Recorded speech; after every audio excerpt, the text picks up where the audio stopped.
The most complete hero in the game? No debate. SKADI is a DPS hero introduced to you as the first hero you pick up in the game. It seemingly gets overshadowed when you unlock Gloria, but make no mistake, this hero is viable in all maps, all game modes, all situations. She's perhaps the most balanced hero in the game and has no standout broken or weak abilities, but her toolkit just works so well together that I regard her as the most complete hero in the game. She can create distance between herself and the enemies, she can jump in and out of fights, she can clear the payload, and she has potential to put the team on her back. She's just the perfect all-around character in this game. She's the game's answer to all the flankers as she either shuts down their fancy mobility or shits on them completely. Besides arguably Shell and Aleta, most flankers can't escape or beat a SKADI in most 1v1 situations, as the toolkit is designed to keep her momentum going and never slows her down.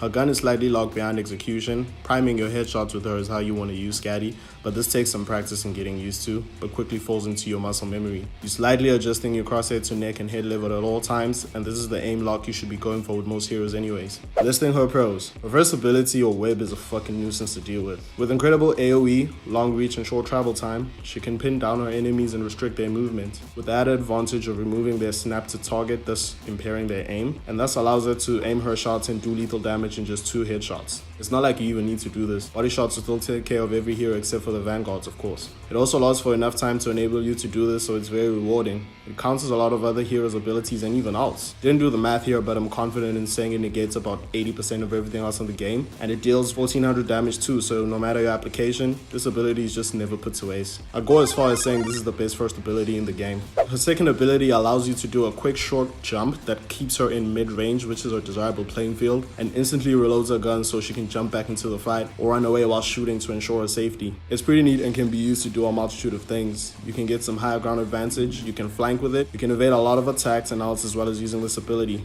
It's pretty neat. When using these abilities together, you can achieve an in-game glitch, which the devs seemingly chose to not patch for some reason, known as the rodeo take or SKADI fly. It's sort of become its own thing, so let's just refer to it as its own ability and more than a glitch at this point. This allows it to travel ridiculously far and high, much further and higher than any other hero with jumping or flying mechanics in the game, with the added benefit of keeping her web primed and ready to launch onto your target. This also happens pretty fast. You need some pretty good reaction time to do anything about this once you see her in this animation. This gives her the most unsuspecting flanking in the game. Even when positioned in an unlikely location to be caught off guard, SKADI can still get the jump on you. She also has full clip upon landing because it uses her second ability like I mentioned before. A good SKADI using this technique is a fucking nightmare. You're just constantly getting flanked, or even when she does it right in front of your face, you can't really do much about this. For a secret technique that's not so secret anymore, I don't know why the devs haven't fixed this, but I'm just not complaining. Her passive grants her a special shot that deals 4200 headshot damage or 2100 for a body shot. It's pretty annoying as this can unexpectedly delete your health when engaging with her, because you may have an upper hand in a 1v1 situation against her until that 4th bullet hits. It also only works on other heroes, so you don't have to worry about wasting it on shields or projectiles.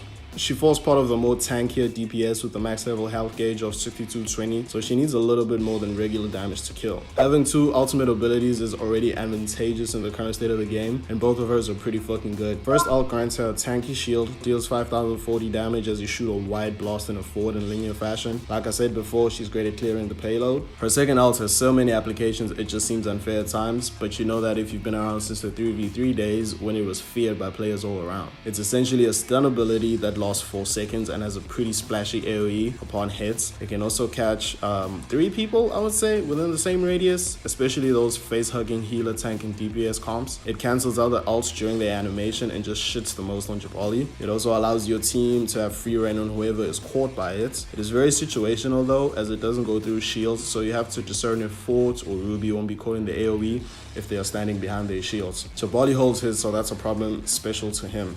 SKADI is infamous for a wall peeking ability. It allows her to perfect her aim and hit those big boy shots without being exposed, and is a vital part of her game plan. Just don't get overly comfortable as you're going to be susceptible to flanking. Her cons. Her shots don't seem too consistent for some reason, and you'll noticeably get no hit registers, especially on some of your headshots. Feels like the narrow hitbox of her bullets became narrower in Super Season 1, so she takes a little bit more finesse than before. This can end up being frustrating at times, so learn to interchange between your body shots and your headshots for maximum efficiency. Using this SKADI fly comes at a cost of both of your abilities, so you're putting yourself in a do or die position when using this ability to flank. Depending on how you quickly perform this, you may get too high or not high enough and just overall miss your web, posing quite the liability in some situations. It takes practice and will eventually fall into your muscle memory. You need to figure out its mechanics as it differs depending on how snappy your inputs are. You need to focus on target priority, as engaging tanks with her is a pretty useless endeavor.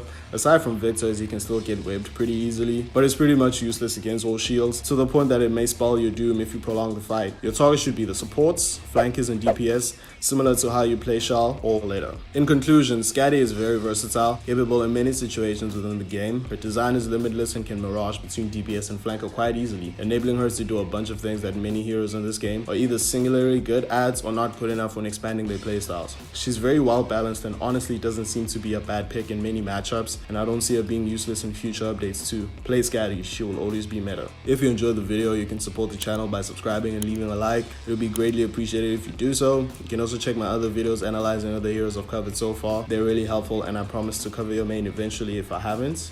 With that said, I hope to see you later.